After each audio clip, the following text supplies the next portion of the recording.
नमस्कार, स्वागत है आपका। मेरा नाम है विपिन बेबाक। कांग्रेस विधायक सचिन पायलट ने बीजेपी द्वारा यूपीए सरकार के 10 सालों के कार्यकाल को लेकर लाए गए श्वेत पत्र पर तीखी टिप्पणी की है। पायलट ने कहा कि यूपीए सरकार को गए 10 साल हो गए हैं। इन 10 वर्षों में बीजेपी ने क्या किया है, जनता यह जानना चाहती है, उसे बताना चाहिए। पायलट ने हाल ही में 2 पूर्व पीएम को भारत रत्न दिए जाने की घोषणा का स्वागत किया। सचिन पायलट ने इस दौरान लोकसभा चुनाव की तैयारियों पर भी बात की और कहा है कि इंडिया गठबंधन मुद्दों की राजनीति करना चाहती है और मुद्दों की राजनीति पर चुनाव होना चाहिए।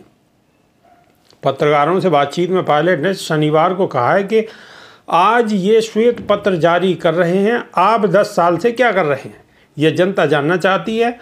आप 10 साल बाद यूपीए सरकार की नीतियों को कोस रहे हैं, आपने 10 सालों में क्या किया है, ये बताएं। मनमोहन सिंह के कार्यकाल को ख़त्म हुए 10 साल हो गए हैं। इन 10 वर्षों में नई पीढ़ी आ गई है, उसके लिए आपने क्या किया है, ये बताइए।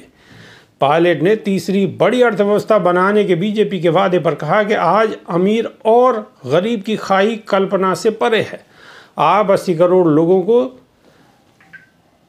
सब्सिडी का खाना दे रहे हैं और कहते हैं कि तीसरी बड़ी अर्थव्यवस्था बन जाएंगे। सरकार को चिंतन करना चाहिए, केवल प्रचार और प्रसार करने से नहीं होगा। नीति निर्माण कर लोगों के जीवन को बेहतर बनाने की दिशा में काम करना चाहिए।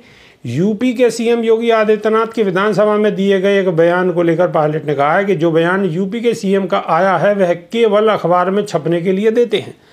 आम लोगों के जीवन को बदलने की उनकी मंशा दिखती नहीं है।